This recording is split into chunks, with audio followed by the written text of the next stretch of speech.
So let's just sidestep the title real quick for a little bit. We'll get into that. I just wanted to say real quick, I know I haven't been making videos. The last video I made was the tree came down, uh, found somebody, they're going to cut it all up. It's going to cost some money, but it's not so terrible that I'm going to be in the poorhouse. Um, I'm just happy that it didn't fall in the house.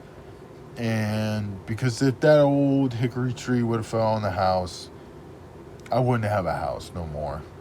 And so I'm happy about that. It just perfectly landed in the yard without hitting anything other than some other trees. So it's gonna get cleaned up and we won't have. The sad thing is, I'm really sad that this old hickory tree's gone. It gave a lot of shade, and I'm kind of, I don't want to say upset, but it was such a nice old tree, and I like old hickory and oak trees and stuff like that. So it was sad. I'm sad, but I'm also happy it didn't hit the house or damage or hurt anybody. So, you know, I can't be mad. I only can be thinking blessed. I'm blessed that it didn't. And look, I, I don't know if there's a God or not. I'm not trying to. I just know that luck or whatever, someone looking out for me, maybe that's it. But no matter what it was, I'm happy. So now let's go on to what I found out about my new ST1 that was a launch edition. It was a launch edition and then a special edition. It was a launch edition when I bought it. It became a special edition and then it became a standard now. And the ST1 is the entry level to Industromer. That's their entry level bike into Stromer. Stromer is considered a luxury e-bike, I guess, or a real high upgrade e-bike, which I agree. And the reason why I think it's a high e-bike is because of the durability and the quality of it.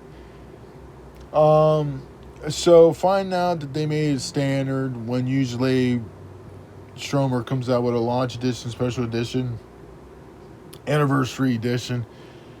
They only make so many of them in that color, and that's it.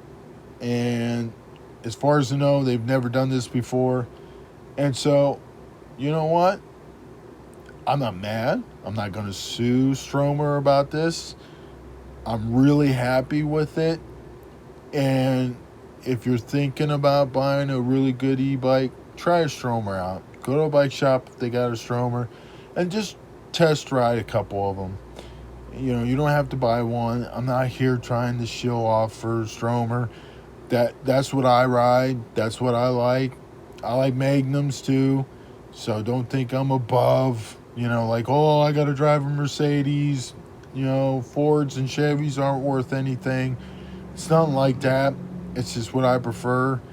I really like it. It fits me. So that's what I would tell anybody.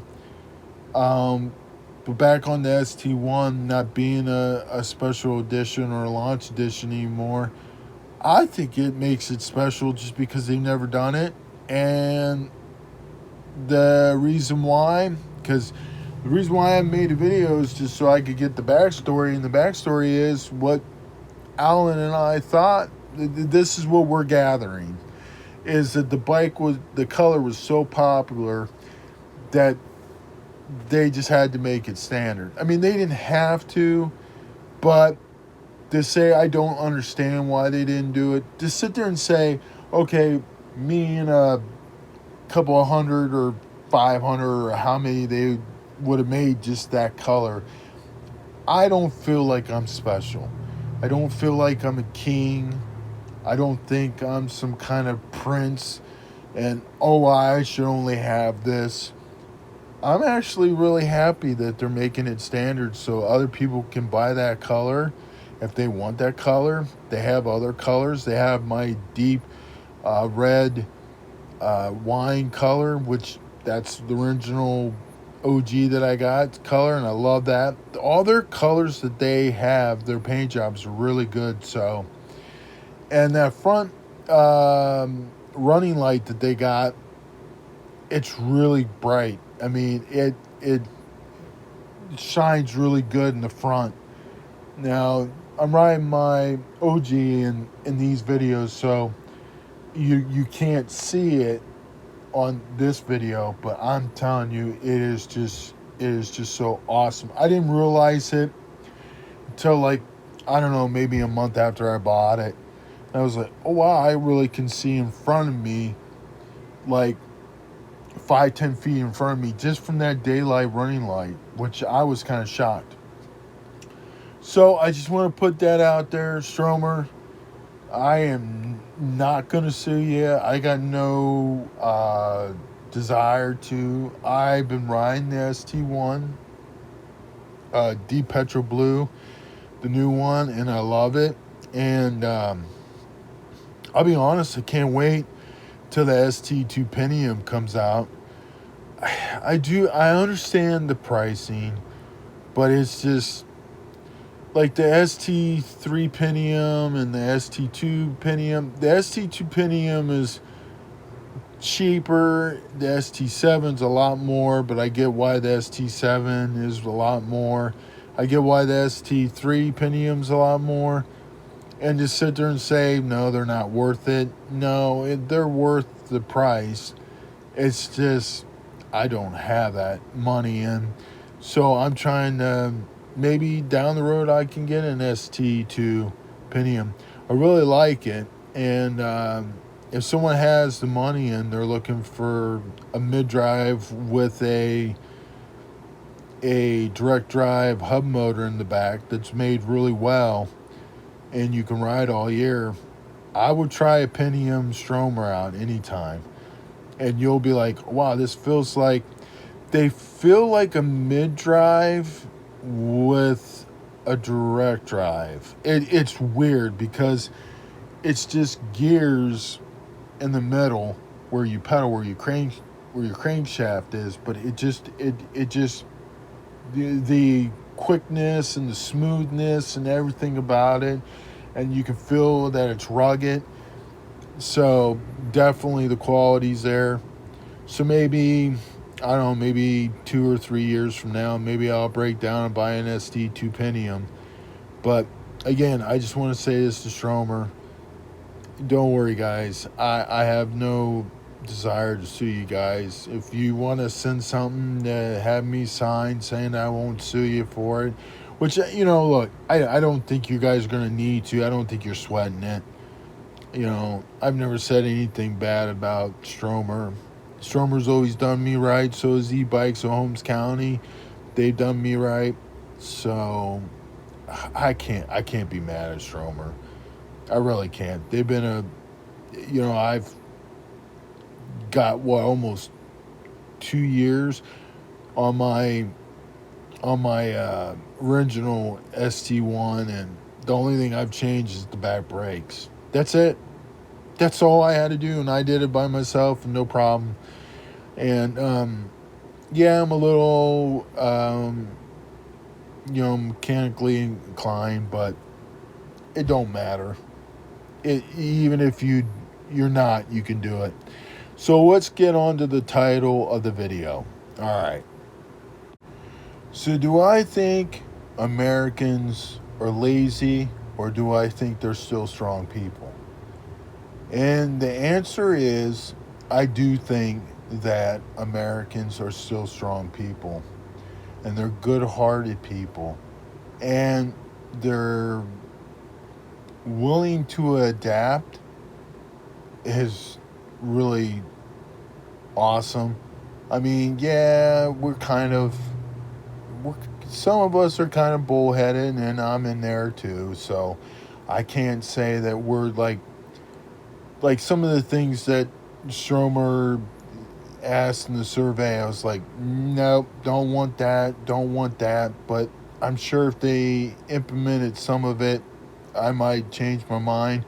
The one thing that I wish that would come over to the States that they have over in Europe is like my new ST1 with the 4G capability. They have an SOS. So like if you wreck or like let's say your bike tips over or something like that, and what's to say you're riding and all of a sudden your bike just stops suddenly. If you're not, I guess, all right, it'll send a message. Now this is don't quote me, but from what I'm gathering from the information, what it does is it pops up a thing on the screen on the bike and says, "Hey, are you okay?" And you have, I think, like 30 seconds or something like that. It might be 60 seconds. It might be 30 seconds to a minute to say, "Yeah, I'm fine," or you push yes, I need help, and it sends an SOS out and it calls 911, or over in Europe it'd be 999 in Britain, stuff like that, which I wish for some reason it can't be in the States. They're not allowed to do it. I don't know why. I wish they could, because I think Apple has it. I don't know if Apple's had to stop doing it or what happened, but I wish that it was able to be done in the States, because I think that's an awesome feature. That feature I would love to have available in the States. It's available over in Europe, but it's not available over here. Okay, so that I think most Americans would love to have. Um, do I think that Americans are lazy? No.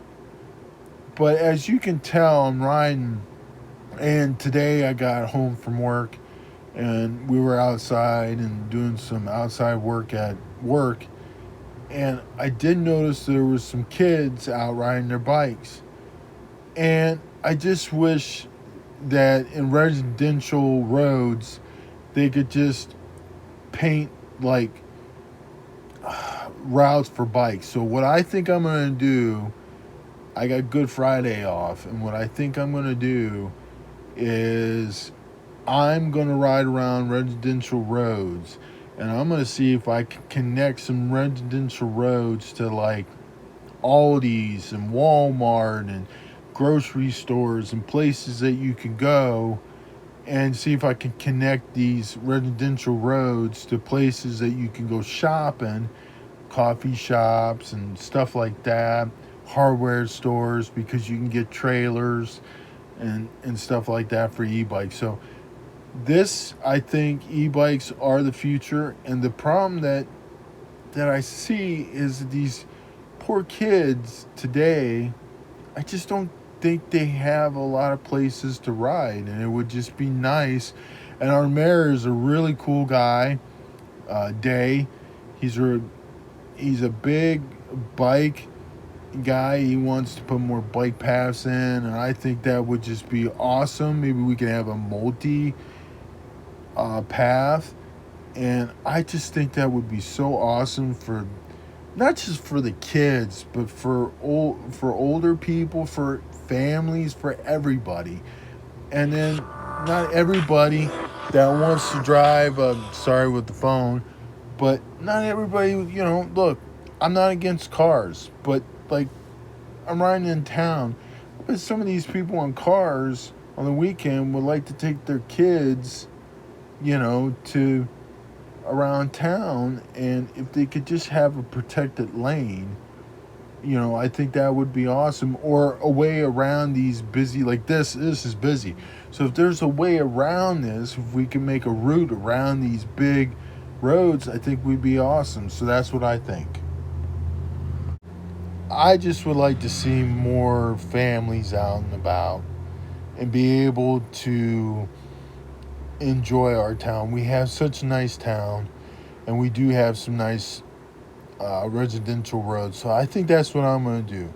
I guess I'm going to take the initiative and I'm going to make a route. And maybe there is a route already and I just can't find it. But I'm going to try to find one. And I'm going to see if I can do it. Because I know it can be done. And that's what I think. I think these kids and families should be able to enjoy a nice, like today. Today is a beautiful day and there were so many kids out riding. And I would have loved to see them be able to ride on a residential road. And on that, I'm going to stop. Oh, one more thing. There's an article on eTrack about, believe it or not, this is the title, believe it or not, the Amish love e-bikes too. So check it out. I'll try to find the link and I'll put it in this video. Check it out because I'll try to find a link to that. It was really interesting. The owner of e-bikes of Holmes County was in it. He's a really cool guy. All the guys at e-bikes of Holmes County are really cool. And I just want to make a comment here. I'm on a residential road, hardly any traffic on here. And do you see what's missing? Not much kids riding, not much of anything going on. And I think if we made this like a protected bike lane, then more kids would be able to ride. And another, yeah, I know, I've said it over and over, but I remember when I was a kid, I could ride everywhere, and I just want that for the kids too. Because even though later on in life I went to a car, I went back because I didn't know anything about e-bikes. I just wanted to get a bike, a real nice bike, and I ended up with an e-bike. So that might happen with them if they have that experience too. All right, thank you for watching. Bye.